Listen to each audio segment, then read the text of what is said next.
Mochunkstv.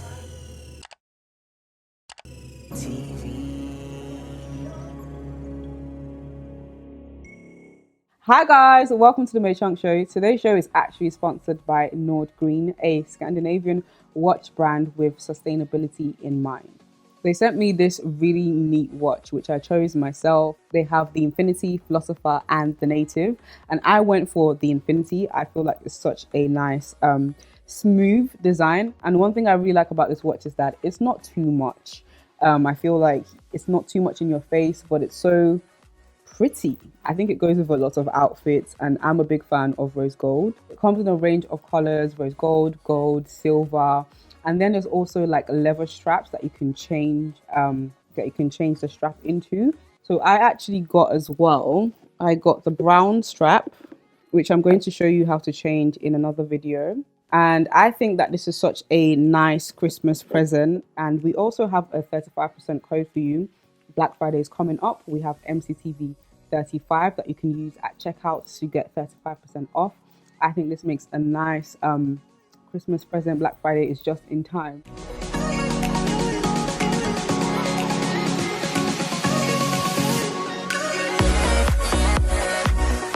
There's ranges for men and women, so you can literally find any type of design for anybody that you would love to gift this Christmas. But definitely check out www.nordgreen.com. Something amazing that this brand does is that with every purchase, they're able to donate a portion of their earnings to loads of different NGOs, such as they've managed to help brands produce education for children in India, provided good water systems for people in environments in the world where they're not as privileged as some parts in the world.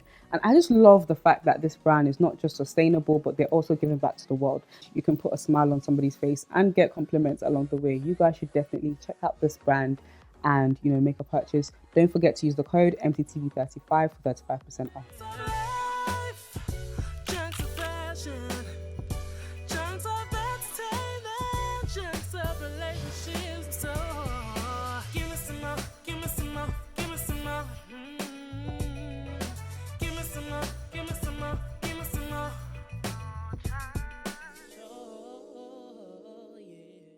And we're carrying on the conversation, but this time round we are going a bit deeper into our personal lives. Yeah. Harriet is on the show today. Hi guys. Hello. She's literally seen like the behind the scenes that everything that happens, I'm and inside MCT studios. yeah, guys. literally the hecticness that comes with making a 20-minute video or whatever it may be. Is not a pot of beans. Speaking of pot of beans, my dear friend here, someone that I've known for a long time, is an amazing chef. Now chef. She's someone that I'm very inspired by. Oh, thank you, Mo. Yeah, I think I might have said it to you once, but I don't think I say it enough. In a sense of I really respect and admire your resilience and the things that you've achieved. Don't start crying. Now that you said don't start crying. And the things that you've achieved, like in the short space of time that you've kind of achieved them in. And I remember we've been friends now. I can't count the years. Actually, yes, 2012. 2012? 8 years ago? 8 years. Also 8 years. 8 years. And, met you then. We were both going to this church. Good old days. Yeah, good old days. And I kind of just took a liking to Harriet, and I was like, I understand what it's like to kind of feel excluded and feel like you don't fit in and all of that kind of stuff. So I was like, we call ourselves lesbi or let's be sisters, but it was lesbi. Do you remember? Honestly, I just remember that. Let's be sisters. Is that what we're calling? That's what they're calling us in church. No, I think Rob used to call us let's be honest, It was let's be sisters. Was it let's? I think it was let's be honest. Really? Yeah. I think they thought we had a kind of lesbian relationship going on, but it was literally just a friendship. Yeah. And I took a liking to her. Like I said, don't like people being excluded. So I thought, okay, let me be friends with this lady that's kind of coming to the church. And we just basically hit it off from there. And then I've just kind of seen you here's the thing, being an immigrant is not the easiest thing.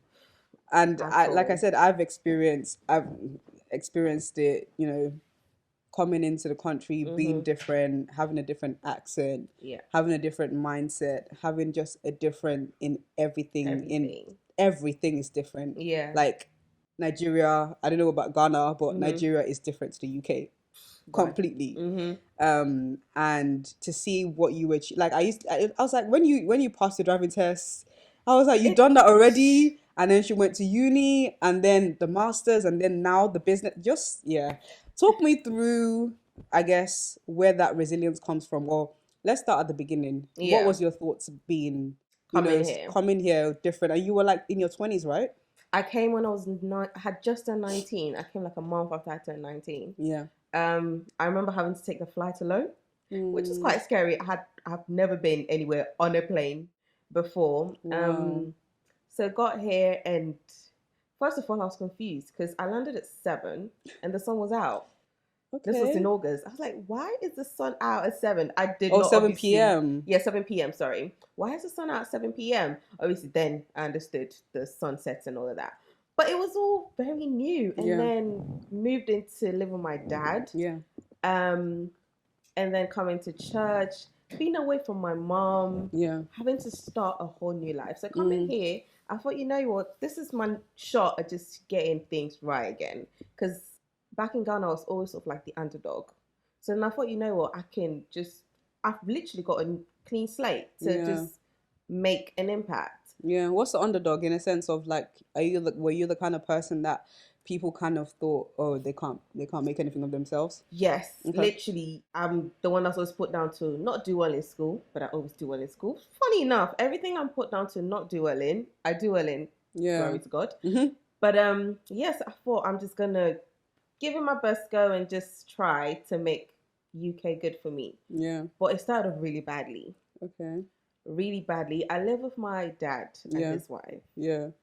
So at first I didn't feel like I belonged. Over time, I got, comfortable at home and everything and just kind of settled in. By the beginning, it just didn't feel right. And funny enough, that's how I started cooking, because then I'd be very bored and I just look on YouTube, look at a few videos and try things out and always flop.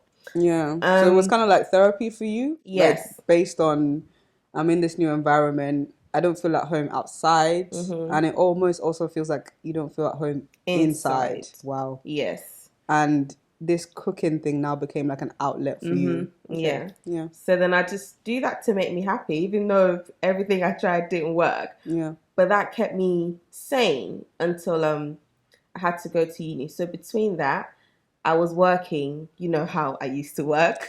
When I tell you this girl would do shifts, like, yeah.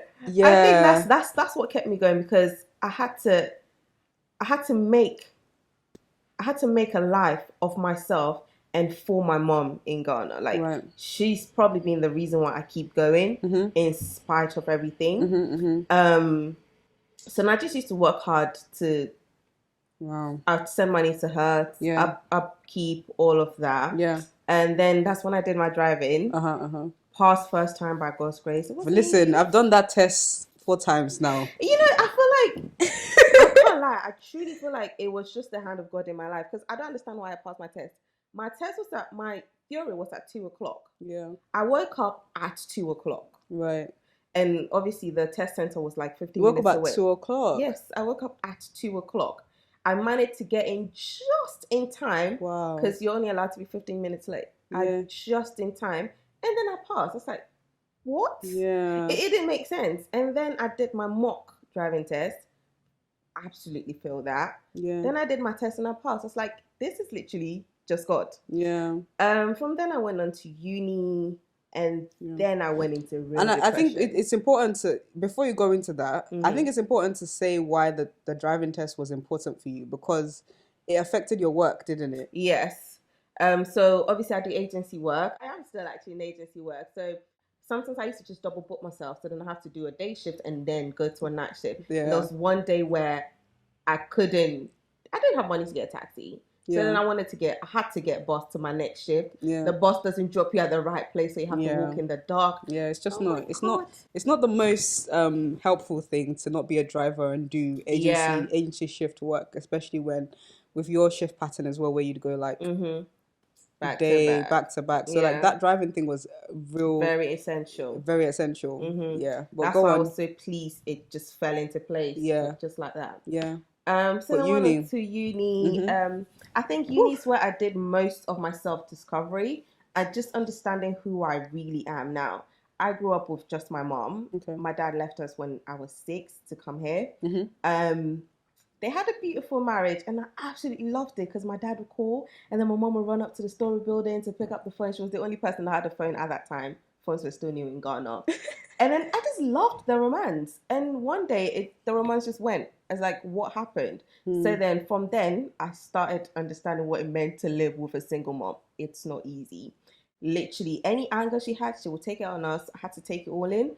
But then uni made me understand why I did certain things, and it's made me really understand myself as a person. Okay. And doing that, slow it down for me because there's a lot coming out here. That's a lot. So you asked me. So parents were in a relationship, really happy marriage, really happy together, and then all of a sudden the romance dies out. Yeah. And how do you feel that that affected you as a child? And I know you just mentioned something about in uni and realizing why you did certain things the way you did them. Yeah. Was it a thing where you didn't realize you had been affected by the breakdown of their marriage until later? Yeah. And in retrospect, or as a child, did you feel certain emotions as well? I think it was definitely after. In the moment, it just seemed normal. It just seemed this was happened. Let's get on with it. But then it's obviously later on now, in the last 3-4 years, that I've truly understood the impact that had on me as a child and obviously as an adult now. And what were the things that led to you realizing, okay, my childhood, I didn't enjoy this? Yeah, I think it was when literally things hit rock bottom. Okay. And so obviously, as I said, I break my back for my family. But then in doing that, I forgot about myself. Okay. So then I just neglected myself, went into proper depression, didn't speak to anybody because I'm just used to toughen it out, be strong. Nothing is that hard. You can do it if you set your mind to it, which is a good mentality. But then it also just pushes you right the way to your limits. Right. And if you can't take it, it breaks you. Right. And that's what happened to me. So what was this rock? Because I'm really trying to understand. Yeah. What was this rock bottom that you felt like, okay, do I need to analyze some things in my past? What were the moments? Give me an example. But then just be open. Yeah. Just be open. Because when I think about when I realized, okay, there were some things in my past that I probably needed to handle, I really struggled with friendships. Right. And just maintaining and sustaining them. And I realized when I delved into my past that I had abandonment issues. Right. So I felt very, although that wasn't the aim, sometimes people do things and that's not what they wanted to do to you. But in my, family moved here and my dad moved back home. So I didn't realize that was part of the root of my abandonment issues. Right. And even when we used to live in Nigeria, he used to travel a lot for work. So little by little, daddy issues kind of developed in a sense of back home, you weren't really there, although you were trying to provide for us, but it's you can't dictate how your subconscious receives that. Yeah. Even if your conscious is I understand why this is like this. I understand why you moved back home, for your own happiness and for your own sanity. But it's your subconscious still registers that as you left me. Yes. So that began to show up in my relationships and my friendships in a sense of I used to be on edge all the time. Yeah. That eventually you're going to leave me. And because of that, I would self-sabotage. Right. So people would love me, want to stay with me, but I would find an issue. Yeah. I would create stories in my head about them.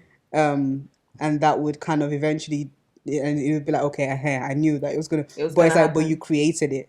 Do you understand? Yeah. And even in healing that, I've learned that you can't dictate whether people stay or leave. No. What you can, like, I mean, you put something on your story the other day about what you can control. What you can control. You can only control what you give to people. Yeah. But you can't control how they react to that. And yeah. you can't force them to react to that based on, and that's where people pleasing comes. Yes. And all of that kind of stuff, because you're trying to make people stay. You cannot. Yeah, I was just gonna touch on the people pleasing as one of the things I uncovered about myself. So as I said, I was always overlooked. So I noticed when I went to uni, I did a lot to try and keep people around. Right. So I started cooking at uni as well, just because it kept people coming to my house. People love my food. Yeah. People absolutely love my food. I don't know why. People love my food. It's lit. So then, yeah, it just kept them coming, and I really liked it, because then I was scared that, first of all, I'm going to get overlooked as always. And on top of that, I was older than the ordinary undergraduate. So I was 3 years behind. Okay. So then those two factors were, worrying me a lot. So I thought, once I started cooking and people always came, then I was like, okay, this is good. This is what keeps people around me. Right. I think I started trying to be, to be more accepted in places, but accepted by people. So then I would sacrifice a lot of things just to get someone to, continue to be my friend, or even want to be my friend, or even have a good perception about me, because I don't like people thinking bad about me. Do you see what I mean? So then I was very invested in what people thought about me and having people around me and people liking me. And I think that stemmed from, first of all, like, being overlooked. And also, when you don't have your dad around, it makes a lot of difference. Like, you don't see it, but then it's like you just want that attention, manly or just attention. And I think another thing for me is, even though my mom projected a lot of anger on us growing up, I think I always, for some reason, just saw the best in everything.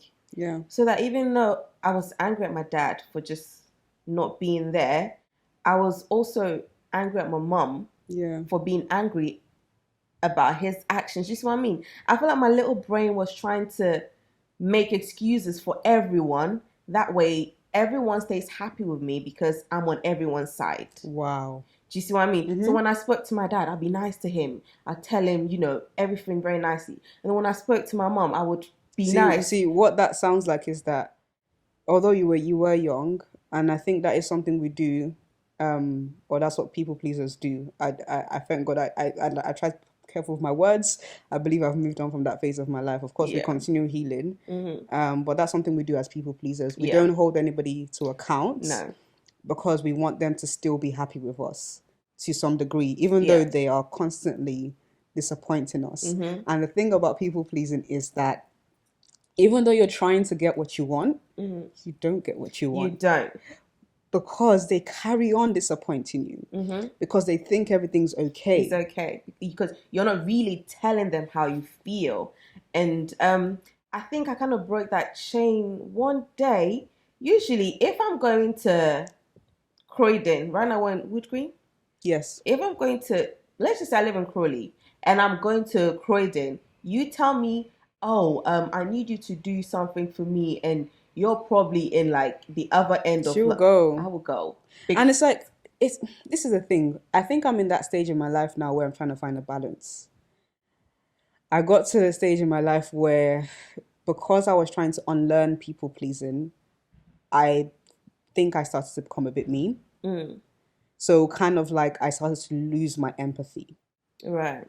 And I remember having to have a word with myself that, Mo, don't lose your empathy trying to stop people pleasing. You can still help people, but know your limits. Yeah. You can still be nice and good to people, and you can still be that person that goes above and beyond. Going above and beyond for people is not a bad trait. No. But it's when perhaps maybe you're always burnt out. Excessive. Because when I think about, liken this to a woman and birth, beautiful having a child, but the pain that she goes through. Imagine if every woman said, I don't want to go through the pain of childbirth. Right. There will be no more children. We still need good people in the world. We still need people that go above and beyond. And if God has given you that trait, because I don't think everybody has it. No. If God has given you that trait, I don't think there's anything wrong with using it, but it's a thing of know your limits. Yeah. Because I've like recently had to learn, okay, even with like voicing what I don't like, I've recently had to learn, it's not just voicing, it's how you say it. How you say it. You know? So it's like finding the balance between, okay, it's not everything you nitpick at now because you've learned how to use your voice, but also still extend grace. Yeah. Still find a way to say these things respectfully. So it's just, life is a balance. Yeah, life is a serious balance. Yeah. And I think that's what I've been trying to do since I came out of uni. And funny, when I came out of uni, you were one of the people I looked at to kind of put myself on track again. Wow. Yeah. Because as I said, uni was literally rock bottom. Final year, failed my dissertation. Wow. Failed one exam. Had to resit so many things. And I thought, God, do you love me at all? Do you love me? Honestly, do you love me? I got to that point and it just, nothing made sense, you know?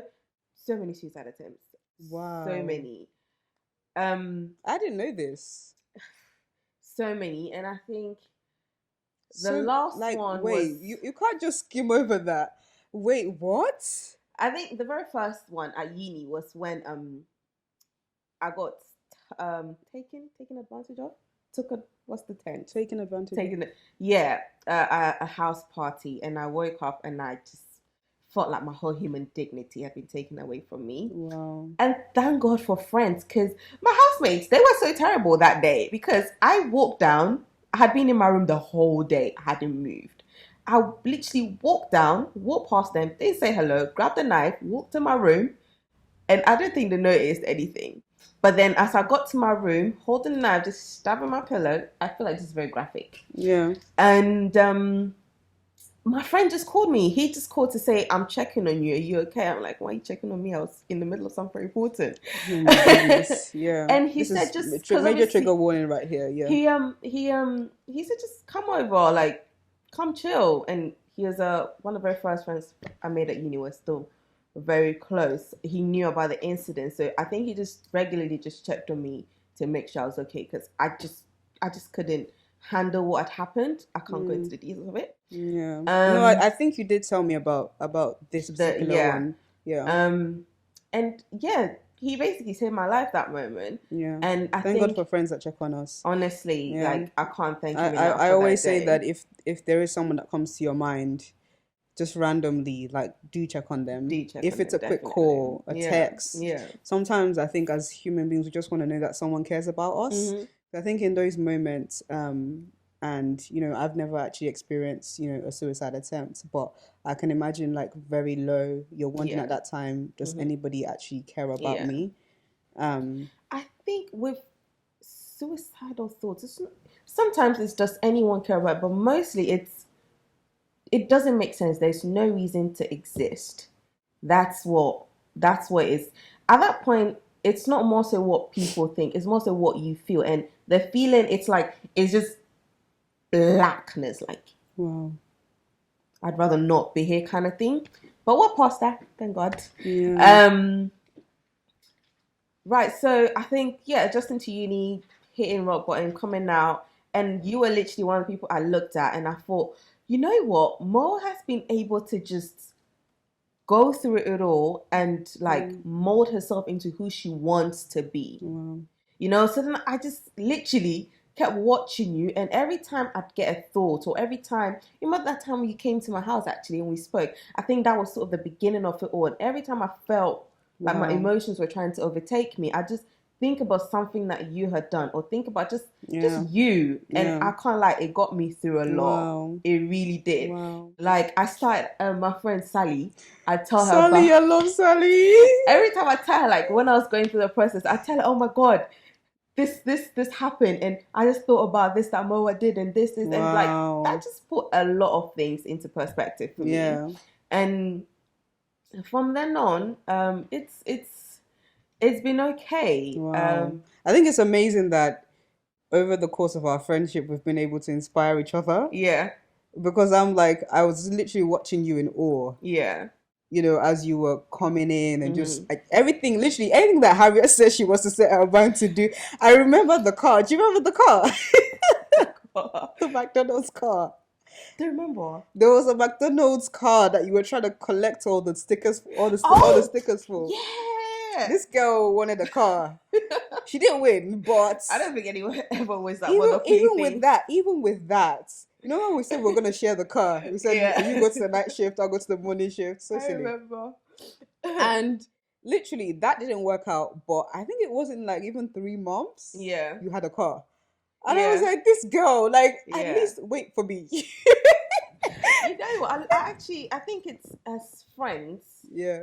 It's good to encourage your friends because sometimes, a lot of times, I don't see these things that people say because you're not the first person saying I say something and I follow through. Because to me, I feel like I've said so many things I don't do and I beat myself up over it. But because I have friends that tell me you said this and remind you. Do you see what that makes a lot of difference? And I think we do need to have grace with ourselves as people, because it's like people around you are seeing your greatness. Yeah. But you in your room somewhere, you're just not sad with yourself and the things you've achieved. But it's like if you really saw yourself through the lens of somebody else who admires you, maybe things would be. And I think that's why we do need to communicate.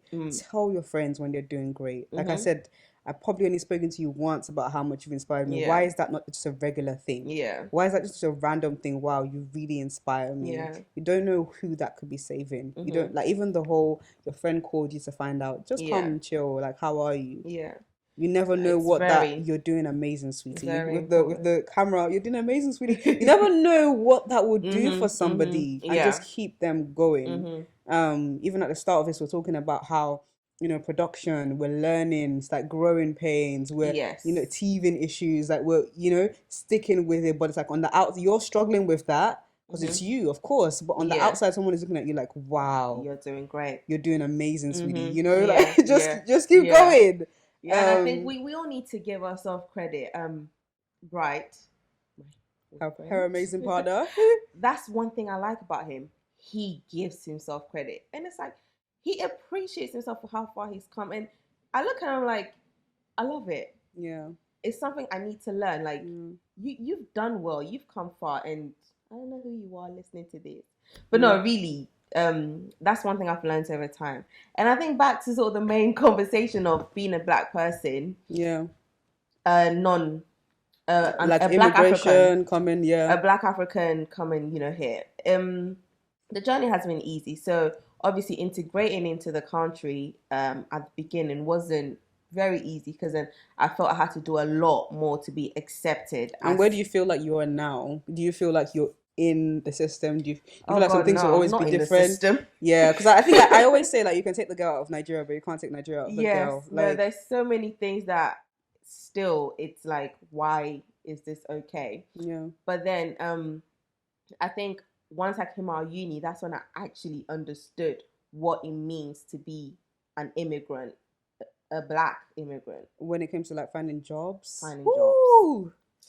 That has been the hardest thing. And I did get a job, just a 9 to 5. And just every time I went into the office, I thought, right, let's put the white girl on. You have to do that when you get to the door, because if you don't put the white girl on, you're not going to fit in. Assimilation, kind of changing yourself. You're not going to fit in.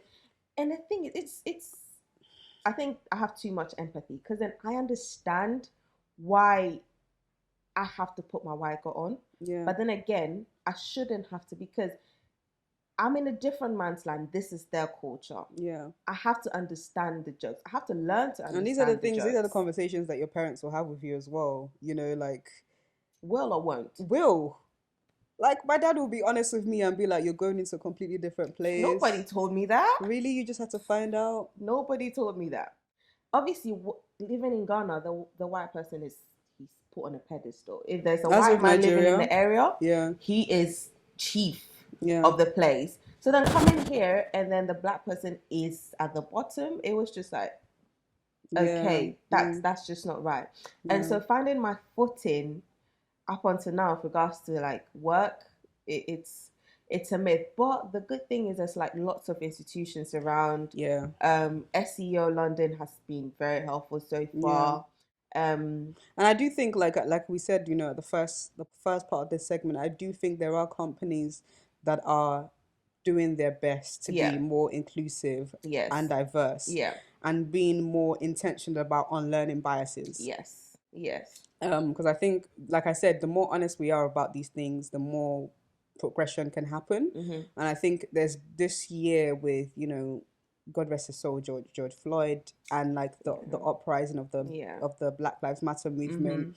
I think that's woken up a lot of corporations to be like, to actually realize, actually, wait, I do have some unconscious, and you know, sometimes it's conscious, but some people are realizing that I do have some unconscious bias towards ethnic minorities, of towards Black people, and how I feel about them. They haven't necessarily done anything, but I'm calling them aggressive. You know, where does that come from? You know, on learning those kind of, I do think we are getting better, but I do admittedly recognize, you know, that there is some work to be done. So I think we do have to give credit to the companies and corporations and the people that have taken time out. You know, we saw a rise in books about Blackness and African literature. And I think during the Black History Month, I absolutely loved everything they did, because there was so much inclusion and integration. Like, I watched some shows on TV, and like some I think there was this particular lady, I can't remember her name, kind of went on a tour in different parts of UK, just where there was prominent Black people at the very beginning, even if it was slave trade times, before that, just really uncovering a lot of things that nobody really cared about until now. And I think having that knowledge and seeing that on the screens, on ITV, on BBC News, that makes you, it kind of wakes you up to think, okay, what can I do? What do I need to do? What am I not doing? And that's why I have hope that in a few years' time. I don't think that few years' time thing that you keep saying, I don't know. Because you guys that watched the first segment we were speaking about, and Harriet is hopeful that in a few years' time, you know what, few years is 3 years, that, you know, the world is going, that we're all going to be, you know, why can't we be friends? That we're all going to be holding hands around the campfire. But I don't think so. I think we are doing the work. I do acknowledge and recognize the work that's been done, but I do think there is still more to be done. We're talking about 400 years. We're trying to unlearn. Just on the same few years. Oh dear. When you say it like that. But let's kind of like bring this to like a close. But I really do want to talk about your amazing venture. So, you know, cooking started out as an outlet. It started as an outlet. And now it's something that, you know, where do you want to take it? Started out as an outlet when I was at home, and then an inlet to bring people into me when I was at uni. An inlet. And then, good night.